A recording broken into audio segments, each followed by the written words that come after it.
Our special guest, Your Excellency, Mr. Peter Gregory Obi, CON. Our host, Mr. Osage Okunbo, Vice Chairman of the Board, NESG. Your Excellencies, very distinguished guests, ladies and gentlemen, welcome to the Summit House, the seat of the Nigerian Economic Summit Group, NESG. This NESG presidential dialogue is geared towards an opportunity of an informed engagement on critical themes driving the current state of the Nigerian economy and generating insights for the road ahead as we approach another transition in our democratic journey. By this, we provide another unique platform and opportunity for our special guest to discuss his economic agenda in an environment of civil discourse. We are privileged today to have the candidate of the Labour Party, His Excellency Mr. Peter Gregory Obi, CON, as our special guest in the series. Permit me to also formally recognize and welcome his team and all the eminent personalities to the Summit House. With these few words, may I now invite the Vice Chairman of the NESG, Mr. Osage Okunbo, for his welcome address.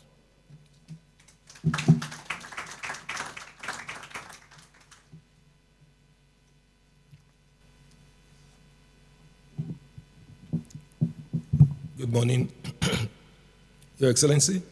I'm presenting this welcome address on behalf of the chairman of the Nigerian Economic Summit Group, Mr. Ni Yusuf, who is unavoidably absent. Your Excellencies, distinguished ladies and gentlemen, on behalf of the Board of Advisors and the Board of Directors, it is my pleasure to welcome you to the Summit House, headquarters of the Nigerian Economic Summit Group. That's the NESG.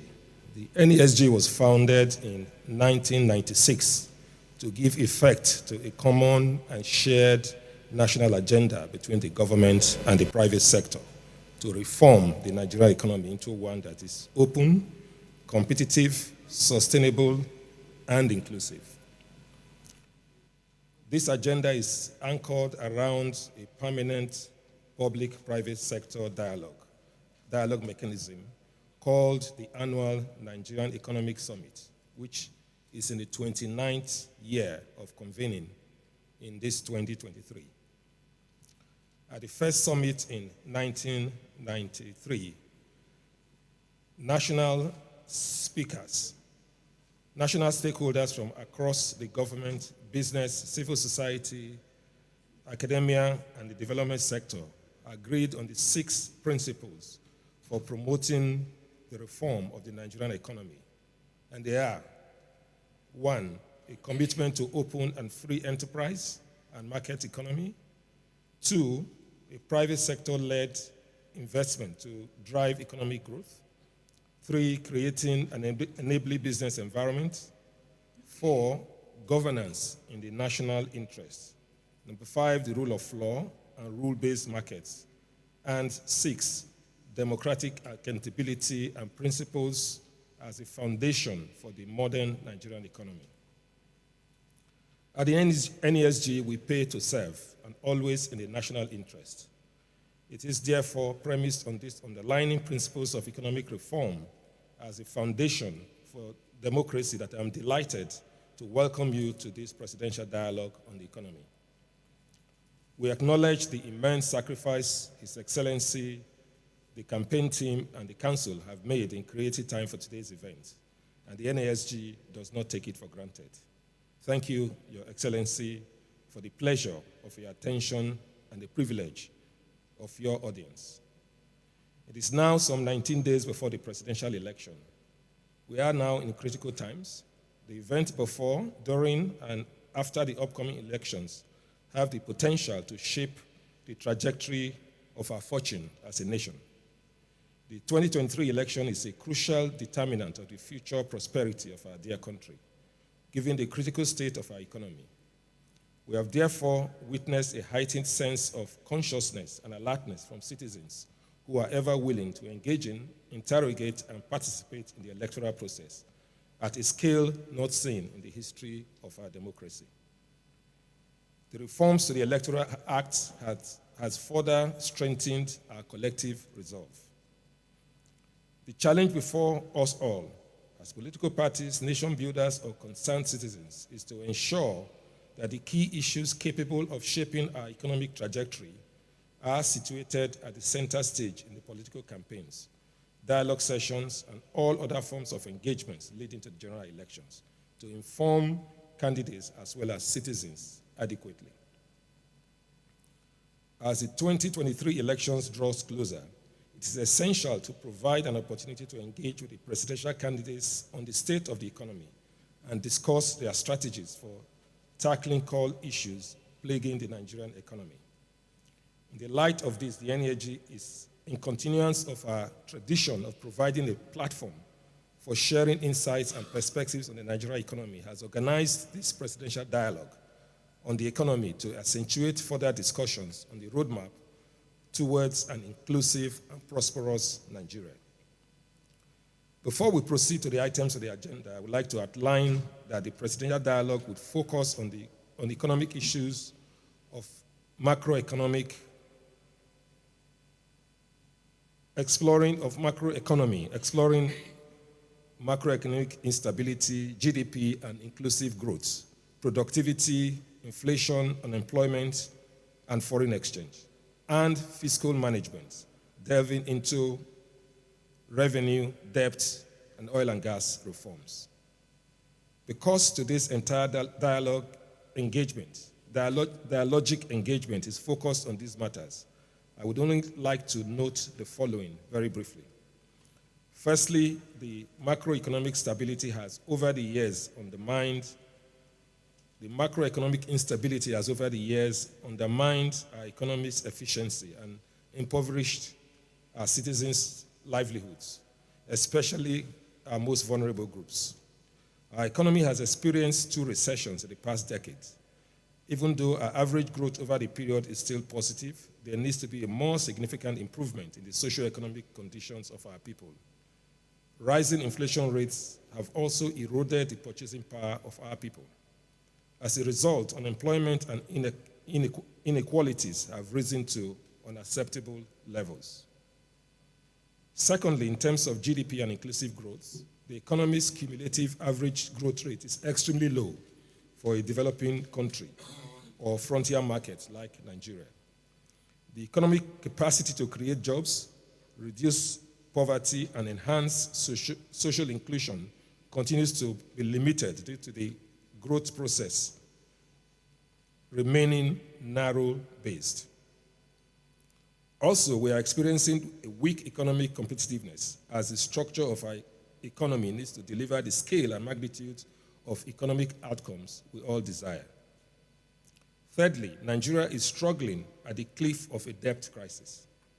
While our debt to GDP ratio, including our ways and means, remains low, debt servicing to revenue ratios soar to unsustainable levels. Invariably, the next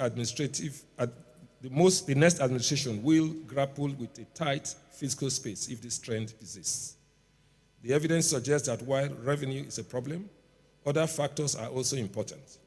Our external position is critically worsening with continued fading foreign investments.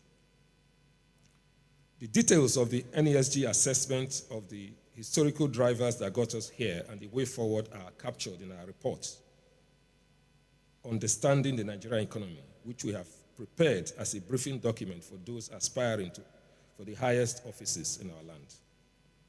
This report, combined with the 2023 Macroeconomic Outlook Report titled Nigeria in Transition, Recipes for Shared Prosperity, which was launched on the 18th of January, offers an extensive set of strategic policy options for driving sustainable national competitiveness and inclusive growth.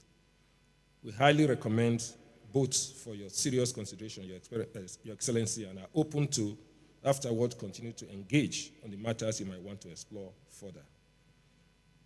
Considering the enormous challenges confronting our economy, it is evident that the new government from 29th of May 2023 must be ready for office, demonstrate an understanding of the issues, and be capable of appointing the most competent people to key positions that can hit the ground running. Your Excellencies, ladies and gentlemen, it is the NESG's hope and desire that this presidential dialogue will begin a process that is more than us sharing our ideas with you, but a vibrant and dynamic exchange of evidence-based insights on critical issues on the state of the economy that allows our leading contenders for the highest office in our nation to distill strategic focus areas of policy priority, economic reform, and urgent action. This will help anyone elected to the office of the president understand the problems facing us as a country and the importance of well-articulated strategies for tackling them. Your Excellency, once again, we are honored to welcome you to the NESG Presidential Dialogue and wish yourself and every one of us a fruitful and value-laden deliberation. I thank you for listening.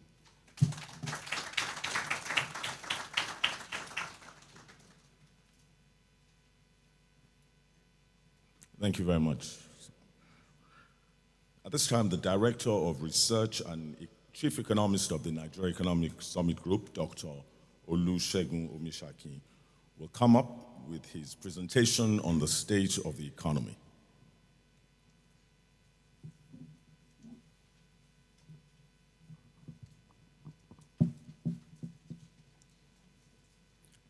Good morning.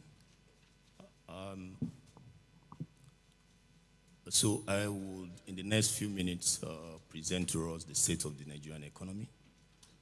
Briefly, we'll look at some insights and share what we are currently dealing with, both from the global and the domestic perspectives. The world is not new to any global distortions, whether economic, political, or any other major global distortions, for that matter, from 2020 prominently to 2021 and 2022. The world has experienced serious macroeconomic distortions. These distortions have affected mostly our trade, how we trade, our policy, and indeed our financial flows. But what is more interesting is not just the impact of this distortion. It's also because different countries are faced with different situations. Some quickly came out of these economic challenges because of the resilience they've built over time, while some countries, especially developing ones, are still struggling with what the global distortions have caused in their economy. So the case of Nigeria is not different. After the COVID-19 pandemic in 2020, the Russia-Ukraine crisis in 2022, we've seen some level of interventions from the federal government. Indeed, during the COVID-19, the coalition of private sector and some other stakeholders in the country came together to bring forth some interventions that are meant to arrest the situation. We've also seen some impact from how the government addressed the ease of doing business in Nigeria. Ultimately, we've seen non-oil exports boom. Now we are exporting more, generating more revenue and more output, especially from the non-oil exports. And so all these interventions gave us a single story that in 2021, we grew by virtue of our GDP growth rate by 3.4. And in 2022, we expect, based on the current data, quarter 1, 2, and 3, to grow by 3%. But beyond the headline economic growth, there are some critical issues that are facing us as a nation that we need to be deliberate, not just in discussing them, but in tackling them. And so I'm here this morning to present to you some critical economic narratives that are guiding the state of the Nigerian economy. The first is the fact that our economic base, productive base, is weak and non-inclusive. We have many people outside of the production process, and we also have fewer sectors representing our production process. This is one of the major internal issues that Nigeria is facing now. And if we look at it critically, say from 2012 to 2022, the trajectory of economic growth in Nigeria is concerning. We have experienced 2 recessions, from one in 2016, another one in 2020. And these 2 recessions are majorly because of the global distortions, one from the decline in the oil price and the other from the COVID-19 pandemic. Why will have at least recorded positive growth after all these recessions? But the key message remains the same. Over the years from 2012 to 2022, our average growth rate in terms of the GDP growth rate, real GDP growth rate, is 2.87%. This is not the growth rate that any country can be proud of. We need to do something very drastic, not especially as a nation that parades itself as the giant of Africa. Yes, in terms of our population and so many other factors that position us to be the best, at least in Africa. But if we look away from this growth rate and then we ask ourselves this basic question, how does this translate to the average Nigerian? We've talked about rates. There are 2 main messages here. From 2012 till now, on the average, our real GDP remains relatively the same.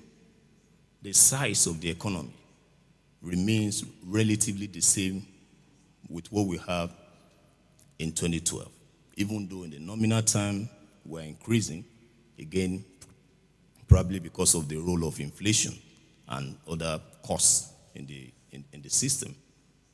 And when we bring it further on the per capita level to say, okay, so how much would a Nigerian, an average Nigerian, how much is it benefiting from this? The message is still consistent, and the fact that an average Nigerian is losing his income every year when you consider the impact of inflation and exchange rates. So an average Nigerian's welfare is becoming eroded year in, year out. But one of the major factors why we are in this situation is because of our productive base. When you look at the sectors that are driving our growth, especially when you look at it from 2022, we have some sectors that are even growing at the rate of higher than 20% in real GDP. That looks impressive.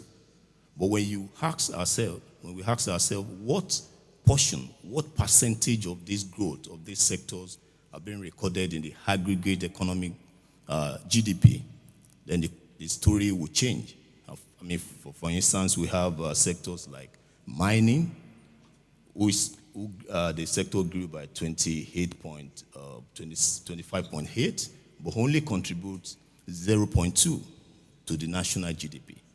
But we have a sector like agriculture that contributes large proportion to this GDP, but it's only growing by 1.8.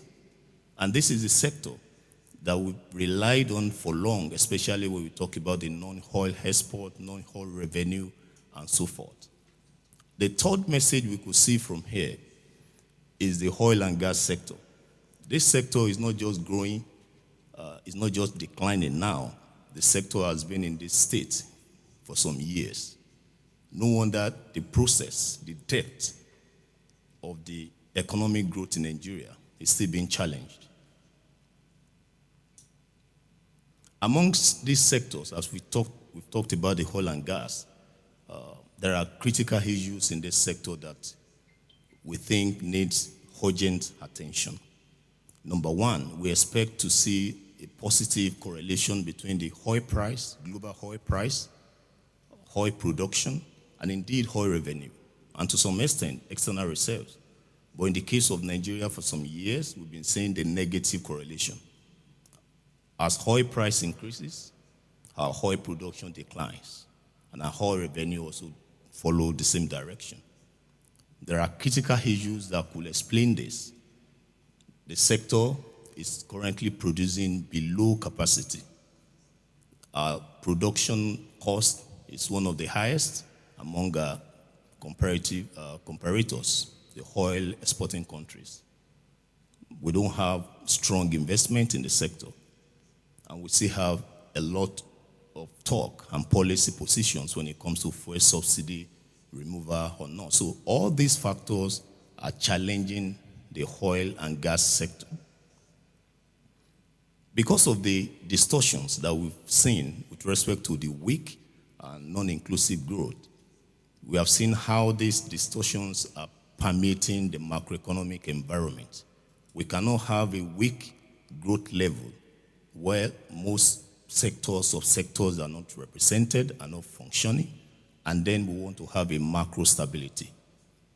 Our macro stability shows clearly that a lot needs to be done. For instance, we're having challenges with our rate of inflation, unemployment rate 2012 from 10.6 to 33.3 in 2020. If we had the current data, maybe we'll be doing far higher than that. Underemployment rate, also the same signal. The labor productivity rate in 2012 happens to be around 17%. We are doing 1.7 now. The impacts these factors are creating are clear, especially on the rate of poverty. When we consider what we were doing in 2012, when we even believed that we had a very high poverty rate, which was around 33.1% in 2012, to what we are doing now, 42.6%, meaning that about 95 million Nigerians are poor. When we consider this poverty measurement from another perspective, not just the lack of income, but also the lack of education, health access, and so many other socioeconomic indicators, then we can say that about 133 million Nigerians are poor. This is not sustainable. And it doesn't matter how we view it when it comes to unemployment, whether by age, whether by gender, whether by level of education. The story is clear. We are doing far worse from what we did in 2012. Another critical narrative that needs our urgent attention is the fact that while it seems that we are doing fine with respect to the external performance, this has not translated to a broader gain, especially from the level of investment, foreign direct inflow, external reserves, and indeed the stability in the currency market. Now, currency market, now we have two types of currency market. We have the international currency market, and then we then have the local currency market. I hope you understand what I mean by that. When we consider our base that is weak, our production that is weak, the oil sector that is not performing, it's natural for us to expect that the federal government finance will be challenged. And that is why when you look at on the role of oil sector in government's revenue, we can see why the sector, the problems that we have in the sector, why it's leading to some other challenges. Our external debt now around 44 trillion naira. If we had that with our ways and means, that ultimately would be around 70 trillion naira. And that is not sustainable. We have other socio-economic challenges.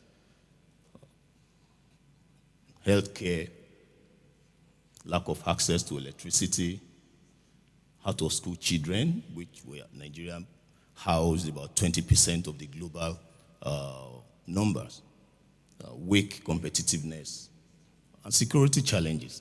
These are critical issues that would determine the outlook of the Nigerian economy this year, and indeed beyond this year. Most of the international institutions and local organizations have also come out to say that this year, the economic performance this year will likely be pessimistic, in the sense that if we continue this trend, we are not going to have a strong growth. On the average, most people are projecting 3% for real GDP. We've also projected 2.9% for this year. This rate is low, and it cannot take us to anywhere. And we may continue to have situations around unemployment, around monetary instability, and those issues that we are facing now. We need strong, pragmatic policy agenda that will look at these issues holistically. We need to ask ourselves what development means for an average Nigerian. We need to look at the role of markets and private sector.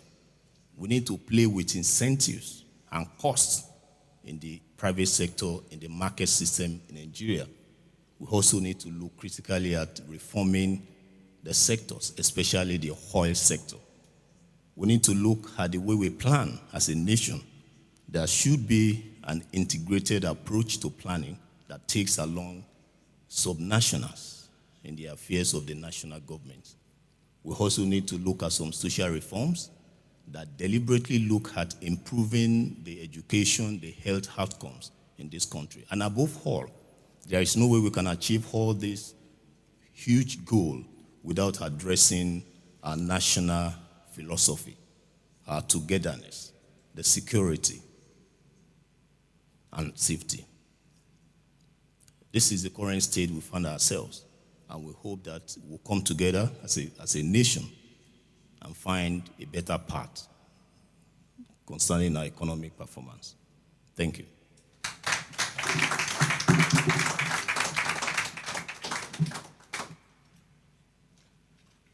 Thank you very much, Dr. Olusegun Mishaki, for your presentation on the state of the economy. At this time, distinguished guests, ladies and gentlemen, I would like to bring to the podium His Excellency Mr. Peter Gregory Obi-CON, presidential candidate of the Labour Party, for his keynote insights.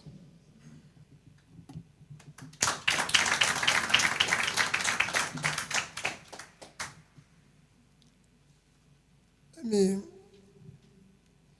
most sincerely apologize that I came in here late.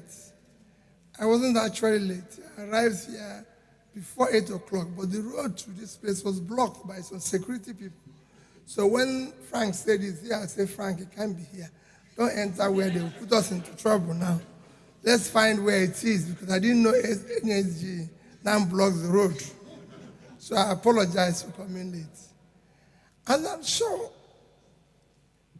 when it says to, let me start by thanking this wonderful organization for the opportunity of interacting with you this morning. When I look at what you have been able to do for 28 years, one can only say thank you, especially that you are doing it not being paid.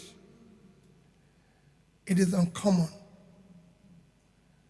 But listening to my brother, his presentation, and the presentation of the economists, I don't think there's anything for me to say. That's why I took their papers. I said, what is, for me, I have Brother Frank insisted, like he did in Chatham, I said, I must put something in writing. I said, Frank, there's nothing to write but to go and learn. I think what we should be looking at is, for 28 years, you've existed using your own resources annually to write what I think is an inclusive, very pragmatic reports and everything. I think what is missing link is, how do we start implementing this thing you have been writing for 28 years? If I present another one here, probably written by people I've organized and something like that, it will only add to it, and it's not as actually as detailed as what I read this morning. So for me, I would rather do the interaction, and after that, do my little presentation. Because I told him, I said, your paper is better than my own. And I'm being frank to it. And the other man came with even a more daring debtor. That's why when he was passing, he said he will print a new one. I said, no, give me this one, in case if I don't see you again. So for me, really, it's about Nigeria doesn't have the paucity of studies and researches and papers that can change Nigeria. And we're not lacking in the human being that can do the work. What is lacking is leadership. And that what I think NESG should be looking at now is, among these 18 persons, what do we trust that at least it will start listening to us and start doing the right thing? Because for 28 years, the presidents and vice presidents have all been to your function. And they always say, and I've been a member, and always say, I want to see the report at the end of this. And that report reaches them. But that report ends unimplemented. So this is time for you.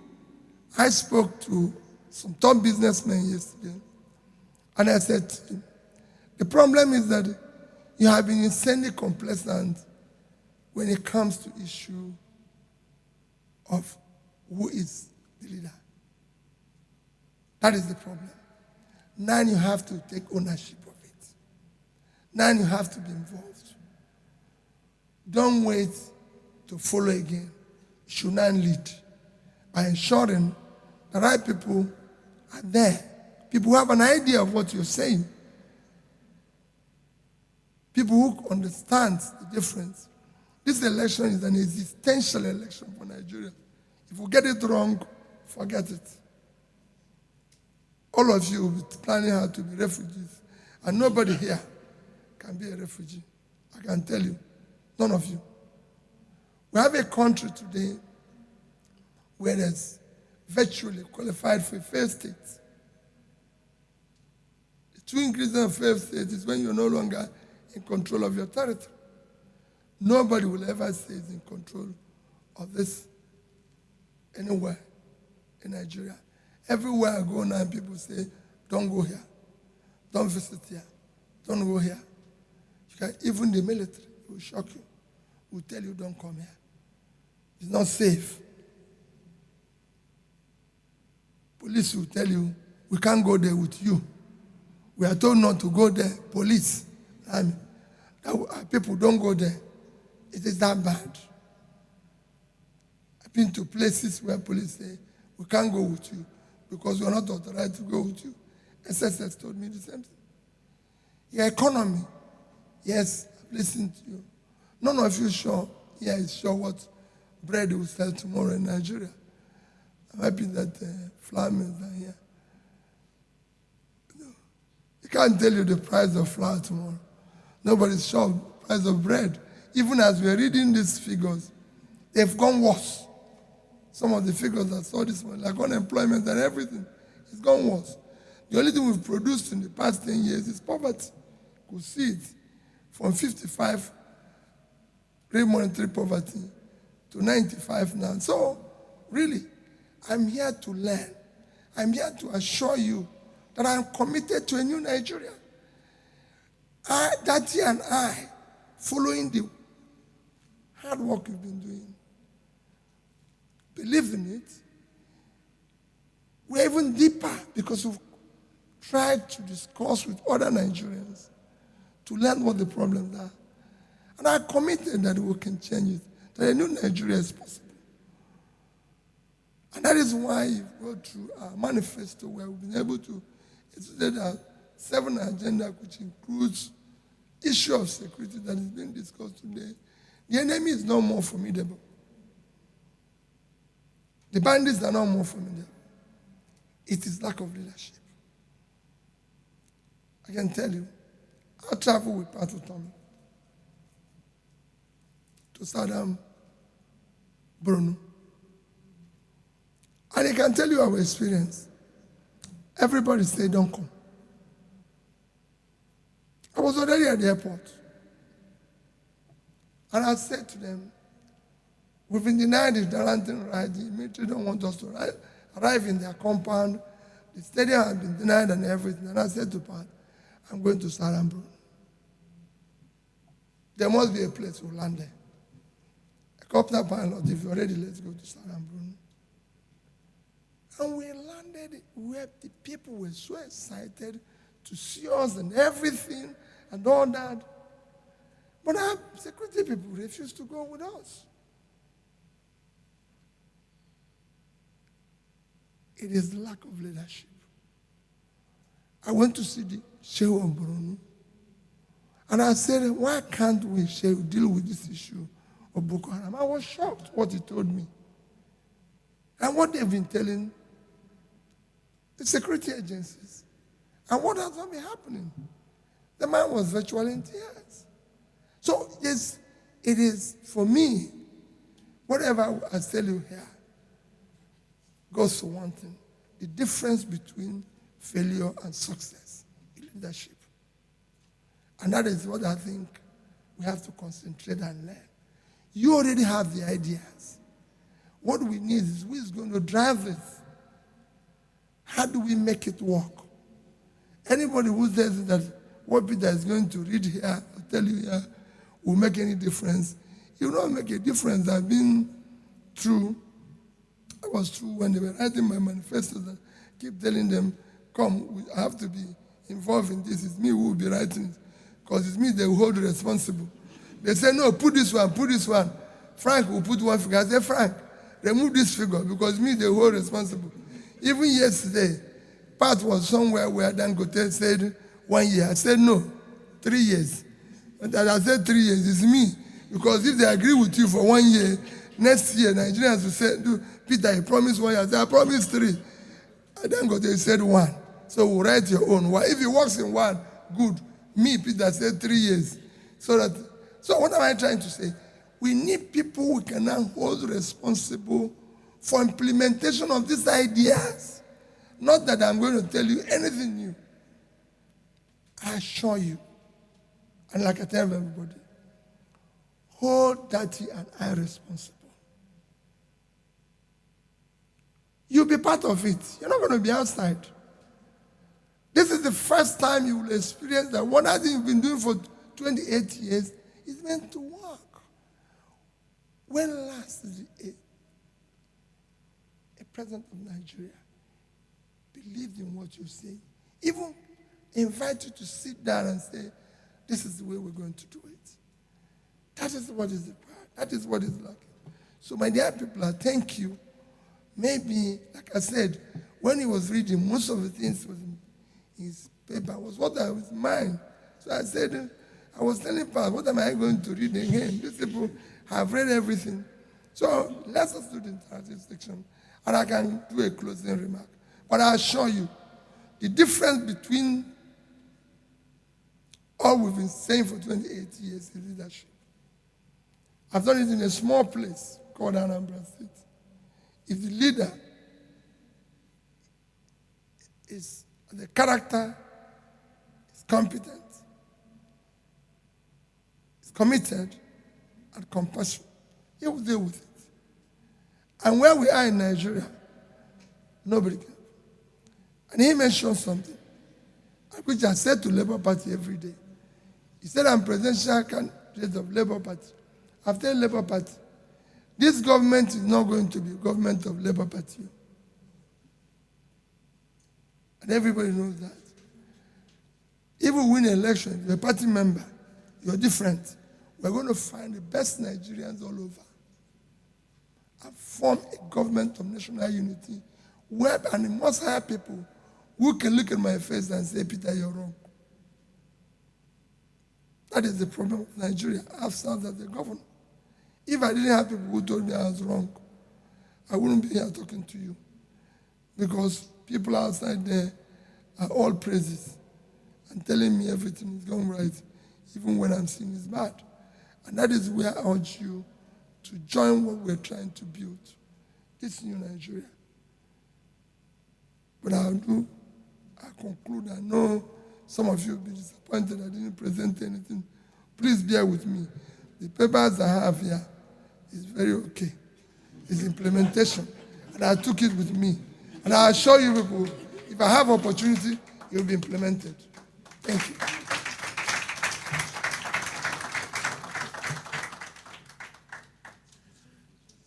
Your Excellency, distinguished guests, ladies and gentlemen, our moderator for the interactive session is the Executive Director, Policy Innovation Center, Dr. Osage Idirisu.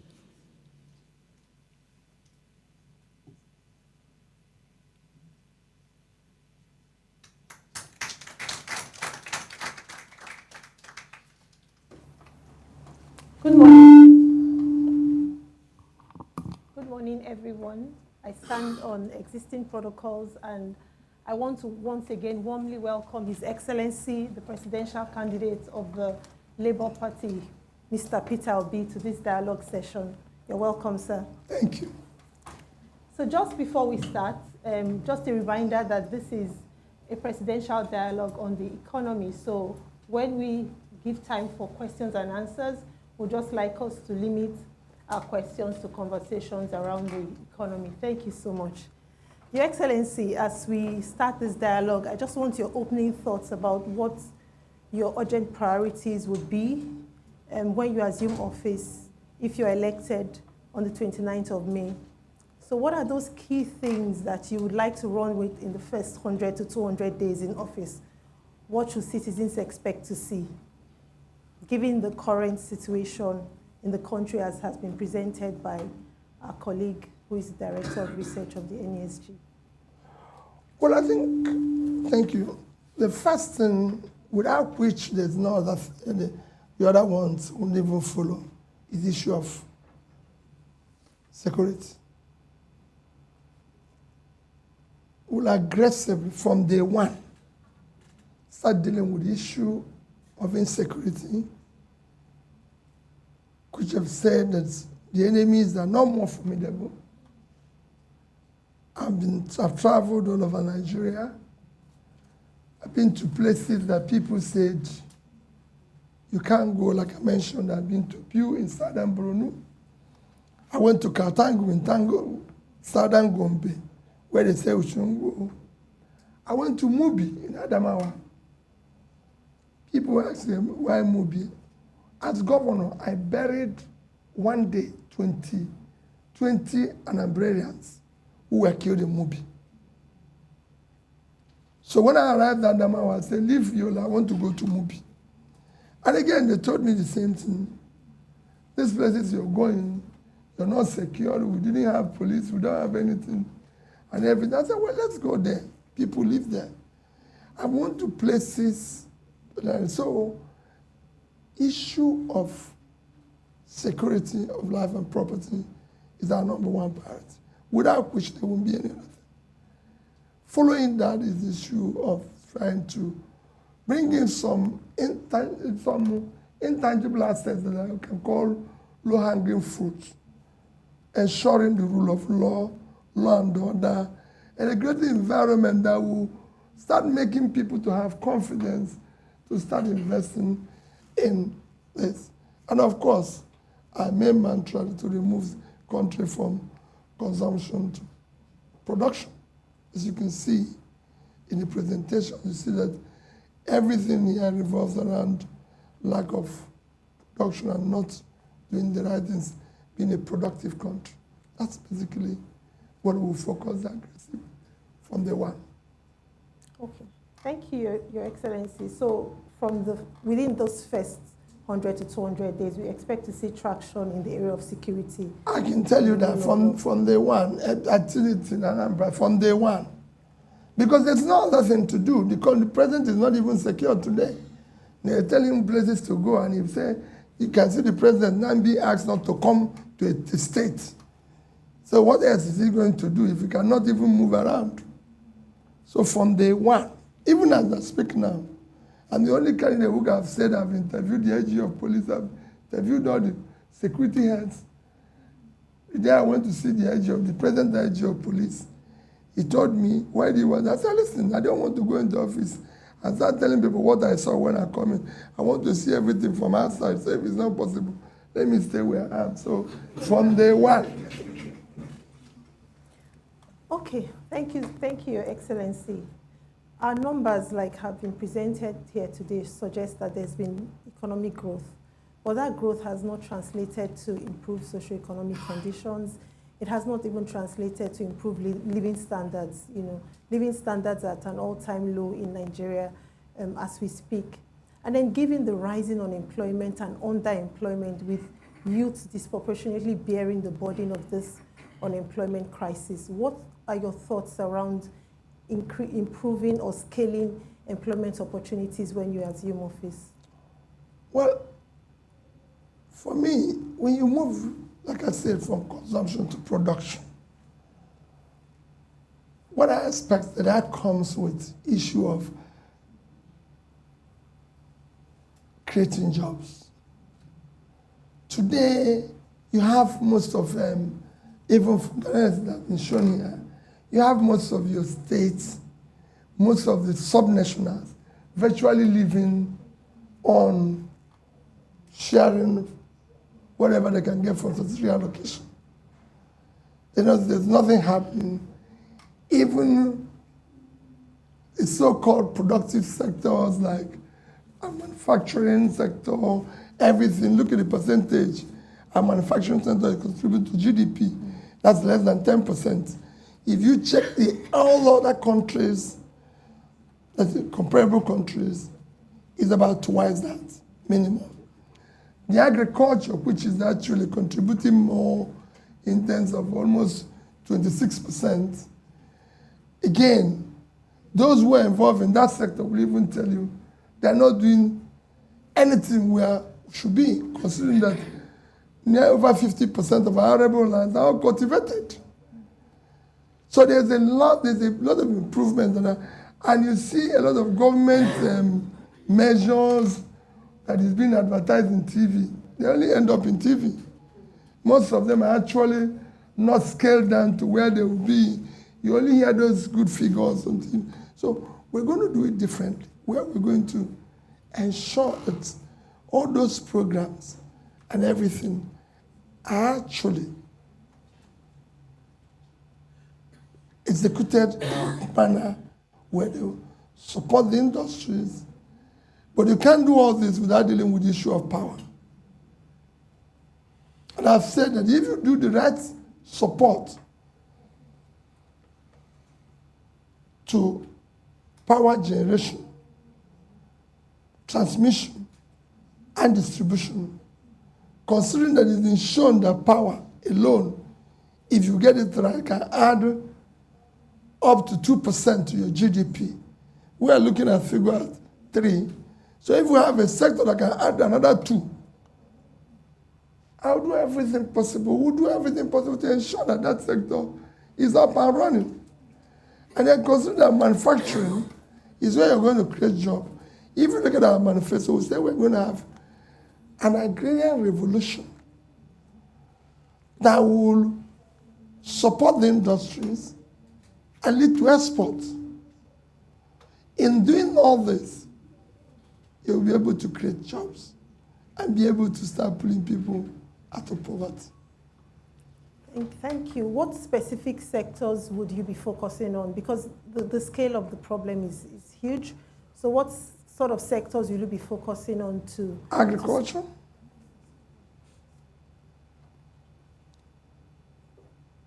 Manufacturing. And we support it in such a way that you focus on export. There's other areas where you can, of course, try to develop more, even in entertainment, even other areas that have shown growth from what is happening in ICT. But these are the fundamental things that a target that Nigeria must feed itself. Because we have our biggest physical access is uncultivated land in the north. And when we talk about poverty and youth unemployment, the north is where it is worse. And that focus on the north, considering that there are vast uncultivated land. I was telling somebody yesterday how I went to prison to discuss Niger State. You have 7 local governments in Niger State is under control of bandits. I discussed with the governor, the present governor. He can't even go there. Nobody goes there. Schools there, everything is shut down. So what I do is that I took a tour. I went to the prison to see the young boys who are causing this problem, who have been arrested. Why did you do this? He said they have no job. Said, so how much were you paid in the last operation? 20,000, 30,000. None of them was paid more than 30,000. And that's what they paid him to kill somebody. And I compared that. I went to Kenya. I went to the flower fields where young people were cultivating flower. They were being paid $100. And unemployment in Kenya is less than 10%. I went to Ethiopia and saw where we were picking coffee. And unemployment is there. So, agriculture, if we're supported, Niger State have fertile land that I can compare to the best in the world. Some of the people who are involved with agriculture here, and they can educate me if I'm wrong, but I'm sure it is because I saw it. And I came to the governor and said, Governor, you live on 776.3 thousand square kilometers of land. And all you get every year for statutory allocation is less than 50 billion naira. And this vast land is here, all cultivated. And I gave him an example. I said, it might not be a perfect example because you can say this is Western world. I told him, I said, Netherlands with 33,000 square kilometers, which you have 2.5 times, did agricultural export of $120 billion in 2021. If you do 5% of that, that's $6 billion, which are 650. Sorry, bankers will say it's 420. I don't buy 420, I'm very sorry. So it's 620, it's about 3.9 trillion. Almost 80 times what you get from sharing.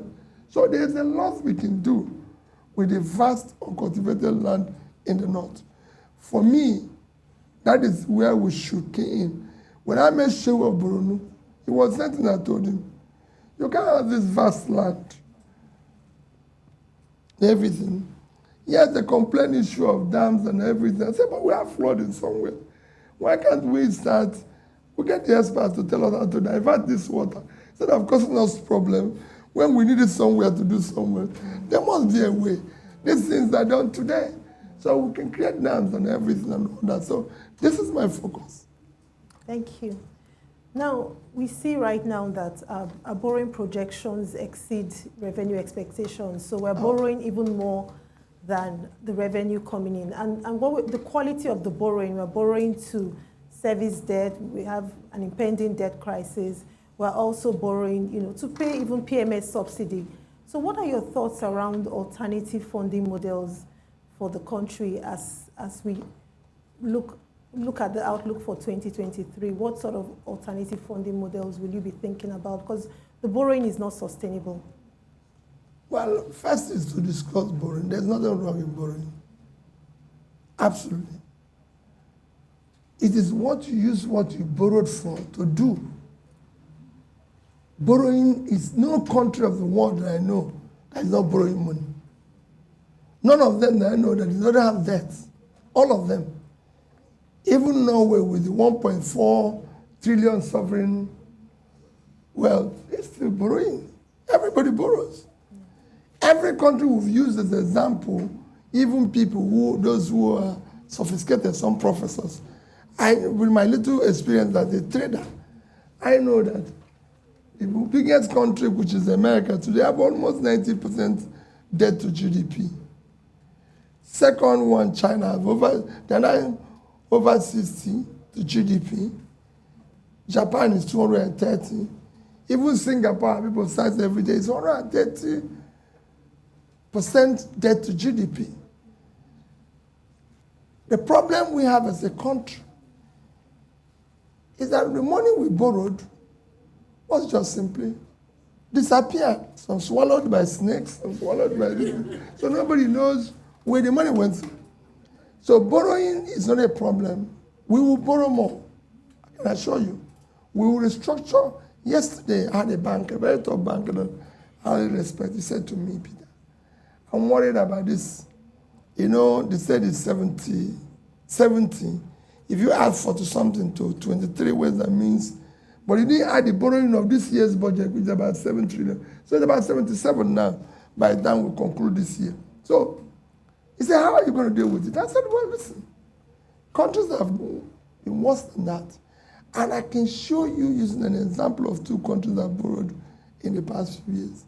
So we will first restructure what is existing today. After which, we will now, one of the things that I said I'll do, that I must take a law to National Assembly to ensure that all our borrowing, like it's in Singapore, is for investment. And there must be investment everybody can see.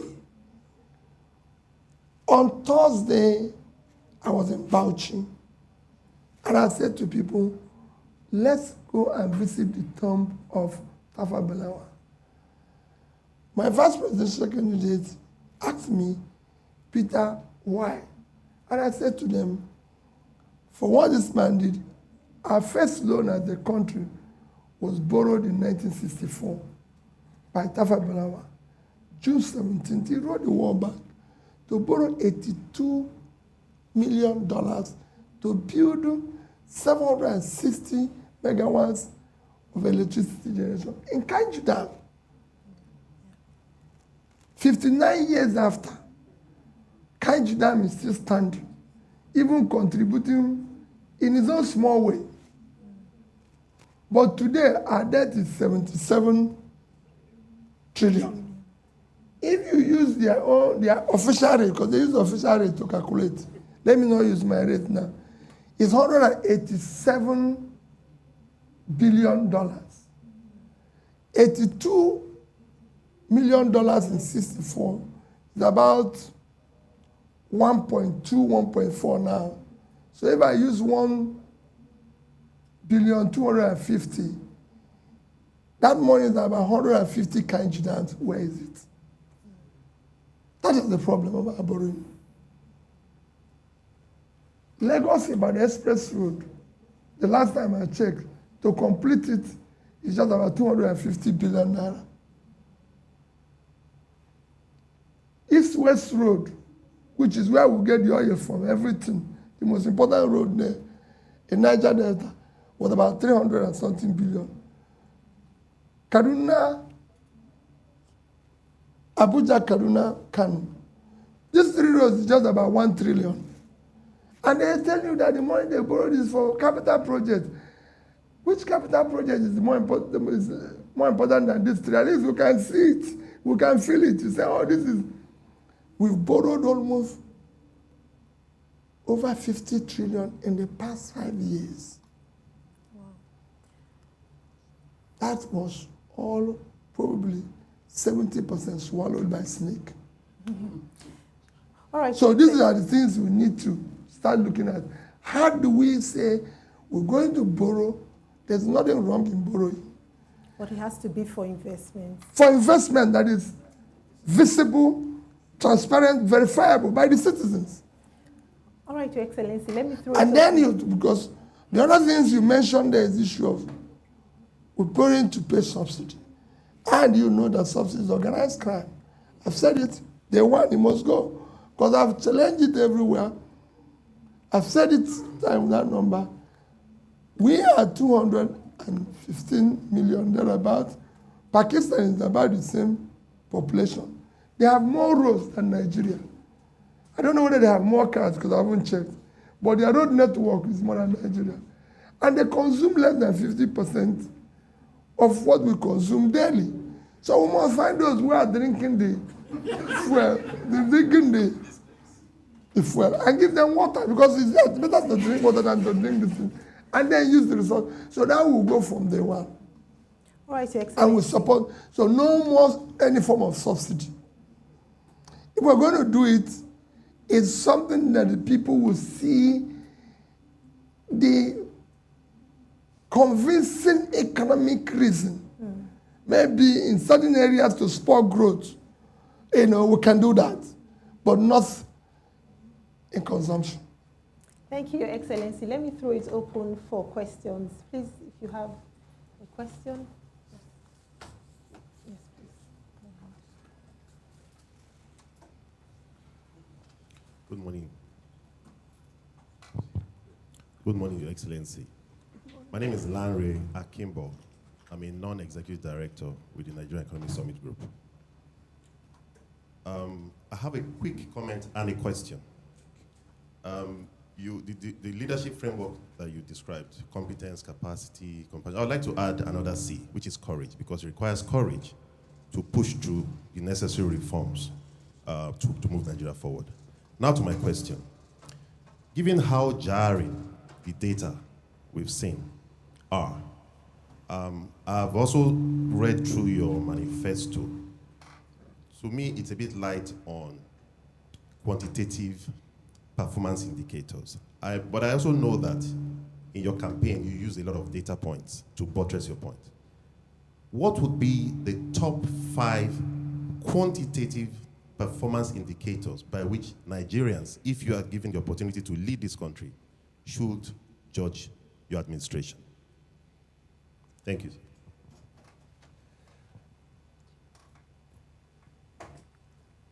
Thank you very much. I think I've answered maybe 3 of them, so I add more. Charlie, the reason why it is not fair, at least thank God they said it's the best manifesto among the others. So, but the reason why I didn't go into that, I was waiting to come here and learn more of what I'm going to add. Because if I put everything, I don't know what is going to happen. I'm serious. You must leave room because you don't know everything. I cannot go. I told you that. I just give you an example yesterday. And it happened yesterday. And I called him. And he said, we can do it in 1 year. I said, no. Give me 3 years. Because, I've served. There are things inside there that nobody's seeing. Because people live off that confusion. These things you see, people live off it. They're not going to go away easily. So you need time to also manage them. That's why I added some years for their management and going. So I talked about the issue of security.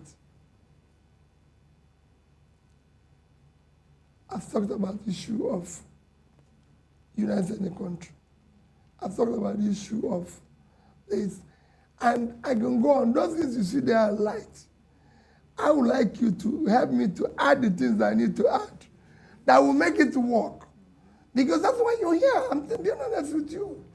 I spoke to a former American president.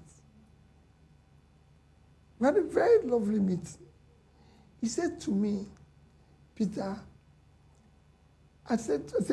he asked me a question. What is the most important thing you think in leadership? I said, listening and learning. He said, can you do that? I said, yes. He said, you will do well. Because I can tell you, when I became president of America, half of the things I did, I didn't know it before I came there. It was by visiting all those chambers, and I came out with the idea that was more superior than what I came with. The difference between what I'm going to tell you now, which I said before, is implementation. Even if the worst person had come to Nigeria who didn't know anything, and started implementing what people have been writing for 28 years, things would have changed. Just said, I was telling them a story last night about Abacha.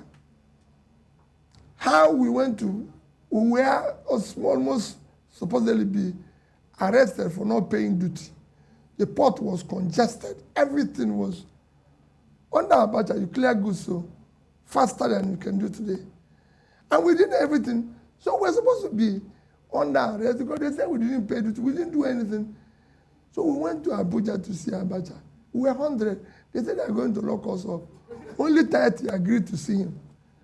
And when they said I should speak, I started talking. Halfway, the man banged his table and said, call I need the minister. He said, form today. Put the congestion. You see this boy who is talking, which is me. Chairman, thinker. That's how I got involved in the port. And when they finished it, everybody was coming for Apaja for clearing the port.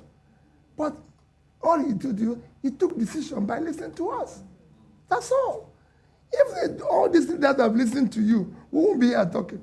We would have been showing different data. So for me, it's a learning process. My manifesto is light on it, but all those things you saw, we will religiously follow it. Maybe increase based on what you're saying now. And I urge you, I'll be calling you, you give me things to add. I'm being honest with you. I'm collecting data like I'm collecting today. I'm adding them.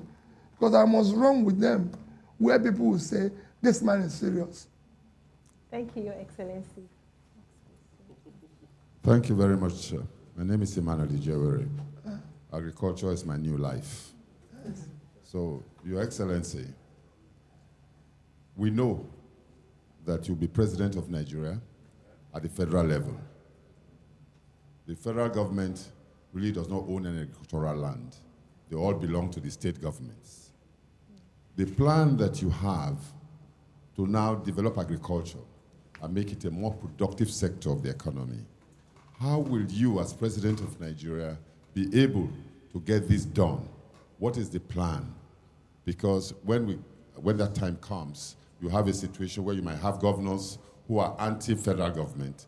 How do you handle this? These are the realities we are seeing in front of us. Thank you very much. Okay. So these things were actually already defined and in our own constitution. The reason why you have National Economic Council is that the federal government is supposed to meet monthly. You know the same thing that has gone wrong in this country. The federal government of Nigeria is supposed to meet monthly with all the governors to decide economically the way the country will go. And that their decision is supposed to be binding. That is why that while we were signatory to MDG, and part of implementing our MDG was the reason why our debts were cancelled. We didn't benefit anything from that debt cancellation because we're supposed to take all our MDG, streamline it into our development agenda, starting from national, sub-national, and local governments. The same way it is when, if you go to the same constitution, you find out that the governor is supposed to meet with all the local government chairmen monthly. But I can tell you, even in my own case, I don't think we met maybe once in 3 months. It's not even proper. Why? None of us even meet. Some local government chairmen not meet their governor. You know, we were doing it monthly, but we found out, okay, it wasn't, we started doing it every quarterly. But it's supposed to be monthly. With that type of meeting properly implemented, I can assure you, no governor, anybody who says that governors might not oppose the president is not true. It is the president. I was telling somebody 2 days ago how a Lagos State governor spoke when he had an issue. And I was telling him, I said, can't you phone the president? Don't the president talk to you? And I was shocked. Under Yaradua, under Obasanjo, you can reach him. Under Yaradua, he calls every governor every month. He must call you, Mr. Obi, I think the state, okay, in your state. Is your state working? So there's no way you can have that, no matter which party. I governed Anambra State with 30 members. No, none of them is from my party. No local government chairman from my party. No senator. No House of Rep. And I worked with them. It's a question of how you deal with it. Even Niger State governor told me who is the answer. It's ready to give everybody land. But nobody can go there if there's no security. If you give somebody land where he will go and he will come back alive, will he go there? No. So I can tell you, the North is willing. They know it themselves. Whenever I talk about the vast land in the North, they know. And they are willing. And their communities are willing.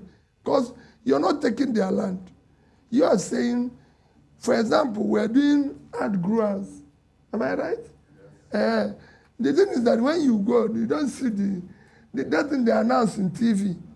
I'm sure you are involved with it. Nobody sees them on the ground. Everything they announce, SME support. I went to Aba, no SME got the loan. I went to Newi, so I went to Alaba. So I was wondering where the SMEs. I even went to Ghana, asked whether there's, but there's none. So the same thing is what they do, that growers, whatever they call them. But if you go where it's working, because all this is we learn it from somewhere, before we bring it here, if you go where it's working, there's usually tied to a major facility, who is the miller, who now needs these people, who is actually the person they give the loan. But how can you go and give a senator money to go and give out grants and this disappears? So we're going to do it rightly. And it's not going to be done by government. We have a bank of industry. I've gone to other countries. These things are driven by the right process. All you do is to have a physical situation to support it, that the interest rate is low. But it must be done through a proper channel. What is the Bank of Industries celebrating? And so when people came to celebrate, they brought the rice paddy in Abuja, which has never been done in any country in the world. And the rice people were celebrating the CBN governor instead of the Minister of Agriculture or Bank of Agriculture MD. They said, what has CBN to do with rice? So these are things, we do things properly. We'll get it to work.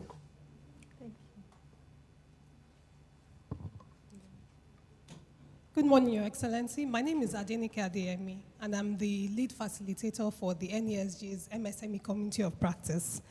A number of the initiatives you've talked about in terms of driving the economic growth lie in also the ability to enable micro, small, and medium enterprises to do that.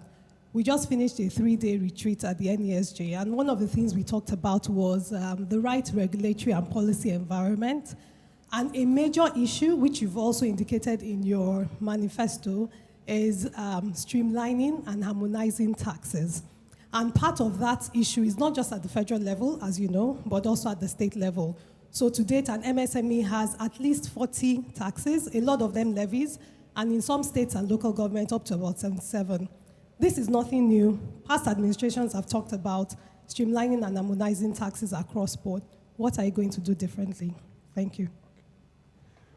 Well, what I'm going to do differently is that I told you about the issue of streamlining development. The reason why we failed in MDG is that China, today, the success of MDG, the example is China. We were signatories in year 2000 with China. But in 15 years, China used the same thing to pull 409 million people out of poverty.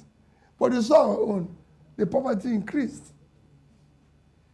The reason, and if you go and read the documents of the debt forgiveness and everything, it was actually meant for implementation of the MDG, because Obasanjo, who went around doing this, wherever he is asked, I've seen people in America tell me, when he came here, he said, we know what to do, but that we have a debt overhang. Even this debt can be forgiven. So that's what we preach. And because I was asking that question, because I wanted to know whether we can come again and say, forgive our debt. But from what they're answering me, I don't think, if I go with that, I don't think anybody will listen to me. We have to find another story to tell them. Maybe that people are dying now. So, if we have streamlined it where from a national, subnational, and this, which includes the same thing, knowing fully well that the engine of growth in any economy is micro, small, medium enterprises. We should have been able to know how to support them. Today, that sector, they're on their own. No? Nobody cares for them, not even in terms of funding. If you look at our bank credits today, I might be the top chairmen and everything. They lend less than 5% of our entire credit to this sector. I wouldn't be up to 5%. 1%. You see what I'm telling you? In China, it's a law. 25%. In Indonesia, it's a law. I can show you countries have studied. Here, nobody cares. In fact, they open the door and see them, they just chase them out. The banks, well, they don't have anything. They don't have their mother's house and brothers listen to bring for us. See? So that sector alone, in every economy, produces at least 50%. In China, 60% of the GDP, almost 65% of the employment. 60% employment in China is 514 million. That is 2.5 times our population, if not 3 times our population. And this sector, in terms of export production, it has gone to Bangladesh. It's women doing tiny things, that sewing these clothes, they're exporting. That made them to export more in clothing than we did in oil and everything. So, streamlining it, we're going to do it differently. And fortunately, my sister came from that sector. I'm a trader. I was a member of this NESG, but not as a research fellow, just as a trader. So I'm a trader. I came from there. The only place I live in my life, I say people, is Onitsha. And the only place I can live is Onitsha. Can't live any other place. That's the only place I live. Because why? It's the only place that I learn Nigeria. Anything I want to learn, I call people and say, that's why I said that all these things they do in TV don't work. Nobody in Onitsha have received any SME support. Transporters, they say they'll give it to transporters. After COVID, they have 10 billion for them. Not one transporter, not one. Put it on tape. Not one received 1 naira. They say have 20 billion for it. See all these things, they say trillion. This they wrote here, the man wrote here. Nobody received it. Quote me anywhere. Even me, donated money to it. I didn't get the receipt. I donated money in 3 countries. No, I'm being honest with you. I donated money in 3 countries during COVID. $2,000, $2,000. In this country, I donated 20. No receipt. The other 2 gave me receipt. Me. Nobody even said thank you for donating $20,000. Being honest with you. So that thing they wrote in here is just in this TV that you saw it. Finish. Nobody got it. So this is what we do differently. It will go to where it's supposed to go. If it goes where it's supposed to go, your minister for humanitarian said they spent $7 billion. $7 billion fighting poverty in the past 5 years. That's 4.5 trillion. Each state would have gotten 100 billion. The difference is in implementation. Thank you, sir. We'll take 2 questions together now. Okay. So, No. good morning, Your Excellency, everyone. Yes, good morning. My name is Owen Omogiafo. I am the President and Group CEO of Transcorp. I'm glad you've talked about power, because indeed everything we're discussing is kind of like the foundation, whether it's security, manufacturing, the MSMEs. When I used to run the entrepreneurship program of the Tony Lulu Foundation, it was one of the things I used to complain about Nigeria. Earlier in your campaign, you visited Egypt. You went to see what was there. And last year, I met one of the people that you met, and they talked about it. We have 3 key players: generation, transmission, disco. In your 100 days, I know Dr. Sasuyi asked you that question. I just want you to pick one. What should we look forward to?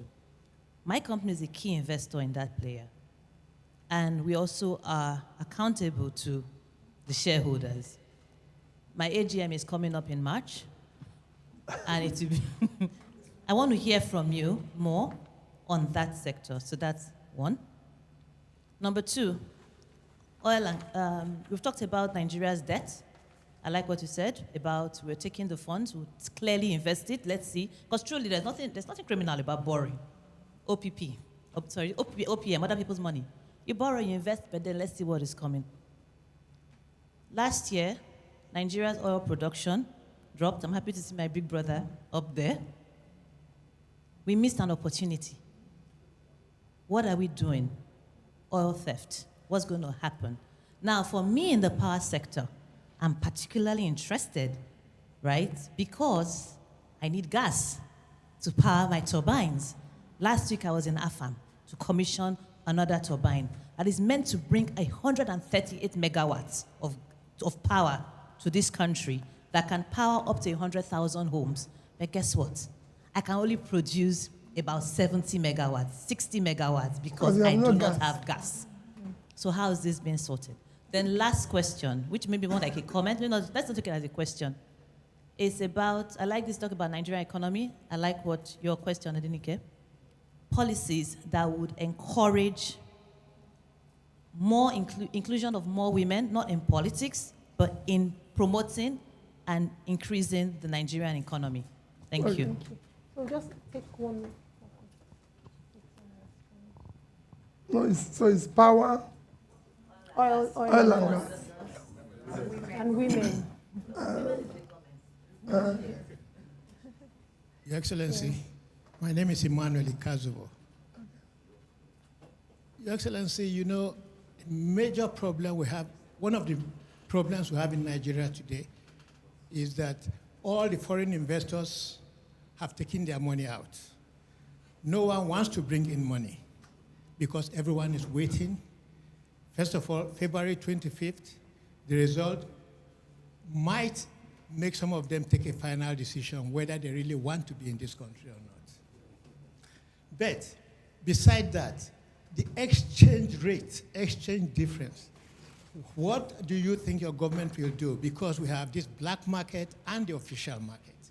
No one wants to bring in his money into this country at an official rate, and you are asking them when they are taking it out, they can't get the official rate, they have to take it out at a black market rate, which means they're running it at a loss. What can we do, or what will your government do to ensure that we harmonize the black market and the official market? Or we should have one rate which everyone, all businesses, will use for bringing in and taking out their funds. Thank you. Okay, let me even start with I won't take your question away when it talks about the issue of rates with even what my sister asked about multiple taxation. Because you say multiple rates. We will not have a multiple situation. Just like we do with taxation. If we have SMEs, we should be able to say, because these three levels of government sit together, we should be able to say, this is where we stand. And people will see it implemented. I was governor of Anambra State. You can go and check what happened there with the issue of, say, multiple taxation. Same thing goes with what you're saying. There will be one rate. This nonsense cannot continue. Cannot continue to allow people, we work, countries' rates have changed. Several countries have needed to have bad rates. And because they did the right things, the rates came reversed. Last year alone, because Angola did the right thing, their rate came down from almost 600 to below 400 when the oil price was there. We didn't, our own headed the other way around. After election in Zambia, the kwacha went from 22 to 16. And I can show you so many other countries where that changed. What is driving our rate of exchange? Rate of exchange of any country is driven by reserve. You people should know better. I'm talking at the trader now. And what drives a reserve? Your exports. What did your country export? A country as big as Nigeria, 200 and something million people living on 923,000 square kilometers of land because we're not producing anything. Our total exports in 2021 is 18.9 trillion naira. If you use my rate, it's under $30 billion. It's unacceptable. Compared with countries like Malaysia, less than a third of our land, about 290,000 square kilometers, with about 34 million people, their export is over 250 billion same year. Compared with a country like Vietnam, 331,000 square kilometers, a third of our land again, 100 half of our population, export over 350 billion. We couldn't do 10% of what Vietnam is doing. 95% of what they export is manufactured goods. Vietnam did more in footwear than we did in oil in 2021. Our oil is between 15 and 18 billion. They did about 18 billion footwear. What is the footwear? Our 50,000 shoemakers in Aba. And they're 30 minutes away from the ocean terminal to export their goods. So this is not anything. It's something we can do. There's so many things we can do to generate even foreign exchange. Look at us here now. Ethiopian airline, Ethiopia is at the edge. They are the transshipment for Africa. Even our people go there to transit. Nigeria is the center. Nigeria is middle of Africa, it's in the middle. We should be transmission hub for the whole Africa. But because we're not doing anything, our shipment and airport should have been the shipment for the whole of Africa, because we are the center. But we now go to Ethiopia to take flight to Dubai, go to Ethiopia to take flight to this. There's so many things this country have that if you explore properly, can change the country. What we need is implementation. I've been governor. Anambra State was one place nobody wants to touch. Schools were closed. Things were not working. We didn't do anything different. I tell people, they say, oh, people who are working. I said, it was the teachers who were teaching when we were number 26. They were teaching when we were number 1. We didn't change the teachers. All that they changed is that we brought in new leadership that wanted to do the right things, and we focused on doing the right things, and it changed. What you said about, my dear, about oil and gas issue is a very sad that Nigeria is sitting on gas. Gas alone today, if well managed, can give us more money, more than we get from oil. Thank you. So we're going to, I won't tell you what I'm going to do in 100 days. I've said it to people. I'm not talking about 100 days. I'm saying that we're going to change it. If South Africa can declare emergency in power, we will declare war. Because they are generating almost 50,000 already. And they're declaring emergency. And our one is 5,000. No, 5,000. No, 5,000. And we're at 5,000 for 200 million people. And somebody who is generating 50,000 for 60 declared emergency will declare war. There's nothing in this power. When people talk about this power, I went to Egypt. I didn't go just to Egypt. I didn't go to India. But the 3 best countries in power, as you know, because it's your sector, in the past few years, we've doubled their power generation. Is Egypt. Egypt is now exporting power to Europe. It's Vietnam, and it's India. So luckily, they're all third world countries. That's why I went to study them. Maybe there's something they did that is sophisticated. There's nothing. Absolutely nothing. It's something God knows now. Thank God you met the people I met. I went to their offices and everything. Saw even the means. I went to the power. What they did is that it's very simple. They found out what you said. They found that it was after the Arab Spring. They found out that power, education, health was a critical thing they needed to do to solve their problem and bring them to be domiciled in the presidency. As you know, power is an emergency issue in the office of the president. In fact, everybody in Egypt knows what is being generated. There's a board in the presidential office. There's one in the minister. Everybody. I went to the three places. They will say, this is power we're generating. This is what we are consuming. Here, we don't even know. Every Nigerian hears every day. Generation, which one? The other one collapsed, the other one up. No, we can't continue that way. We will invest, just ensure that the right support is given, one, to you, the existing people. Again, deal with the issue of transmission. We'll not bundle it. It can no longer go on the way it is today. And then we'll deal with the issue of distribution. I believe that the right support can change it. Even in our manifesto, I said, we'll ensure that we'll finish what is existing with Siemens, because I discussed with them what is happening. We believe that if properly implemented, supporting you people, we'll be able to do this by the end of this year, maybe 7,000. And then we'll put in 15 million, because what they showed me in Egypt showed that these things can increase annually. It's not going to take years. It's a question of the rights, doing the right thing. That's what we're going to do. Can I push the thing back to you, to the NESG something? And I'm talking to my brother here.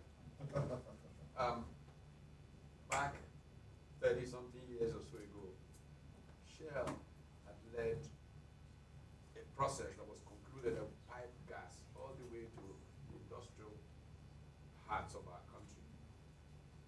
Due to power generation, everything was approved by the Federal Executive Council. And then 2 meetings after, Nura Imam comes with some policy thing about how NEPA was not happy and this was not happy, and all of that died.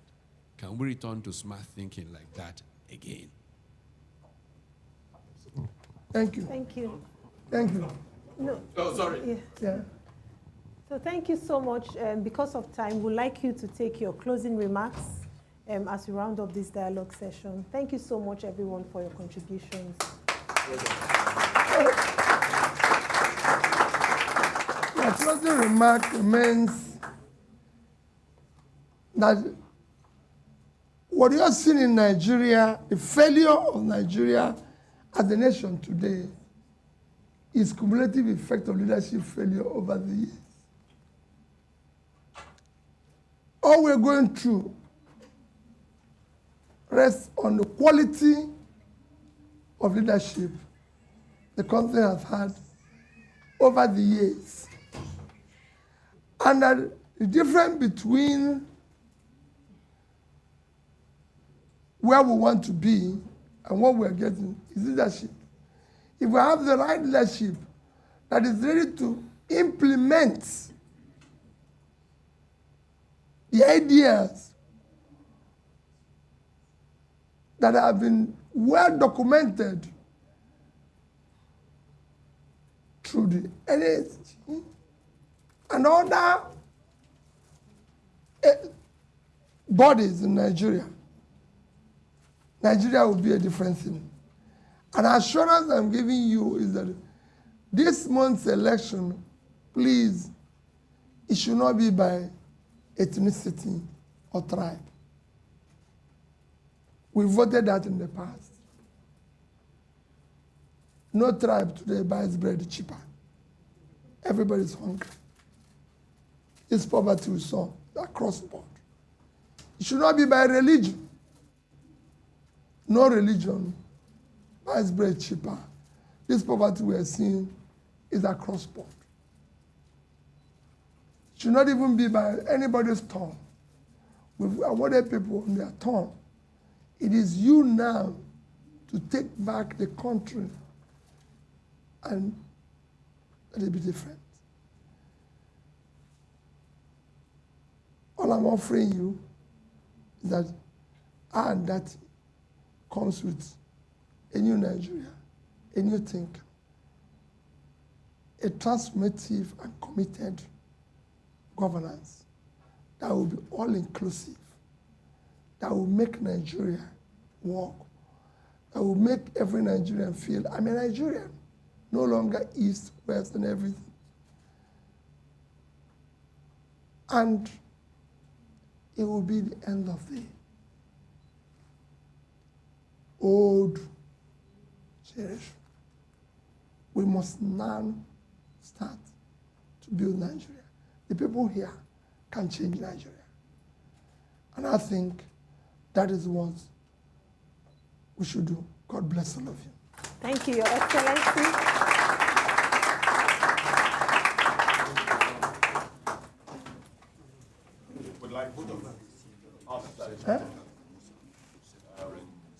I'd like to bring on Mrs.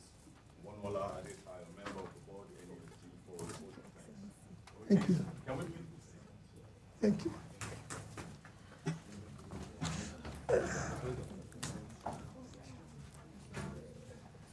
Sorry, I have my.